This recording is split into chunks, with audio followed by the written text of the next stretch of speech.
பிடிக்காதுன்னு எத்தனை தடவை சொன்னேன், கேட்டியா?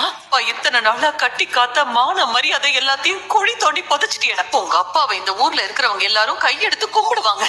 ஆனா இப்போ கை கொட்டி சிரிக்கிற அளவுக்கு பண்ணிட்டு வந்துட்டியடா. நீ இப்படி எல்லாம் பண்ணுவேன்னு தெரிஞ்சிருந்தா கருவிலேயே உன்னை அழிச்சிருப்பேன்டா. இப்படி வெளில போக சொன்னா ஆரம்பம் எங்கக்கா போவான்? ஏதோ தெரியாதனமா ஒரு தப்பு பண்ணிட்டான், அதை பெருசு பண்ணாம மன்னிச்சு விட்டுருங்கக்கா. அதான் அவங்க காலில் விழுந்து மன்னிப்பு கேட்கறேன்னு சொல்றான்ல, அவனுக்கு நம்மளை தவிர வேற யாருக்கா இருக்கா? மன்னிச்சு விட்டுருங்கக்கா. மன்னிக்க கூடிய தப்ப மட்டும்தான் நான் மன்னிப்பேன். இதெல்லாம் மன்னிக்கவே முடியாத தப்பு. நான் உன்னை பாக்குறப்பெல்லாம் அவங்க டென்ஷன் ஆகி அவங்க உடம்புக்கு முடியாம போயிரும். அவங்களுக்கு ஏதாவது ஒண்ணுன்னா யாருப்பா பாக்குறது? என்ன ஆறுமுகது, நீ குடிக்க மாட்டேன் பெரியமாக வாக்கு கொடுத்திருந்தேன், அதை மீறி ஏன் குடிச்ச? சிவா, நான் குடிச்சதெல்லாம் தப்பு தான் சிவா. ஆனா அதை தாண்டி நான் வேற எந்த தப்புமே பண்ணல. அதெல்லாம் உண்மைதான்.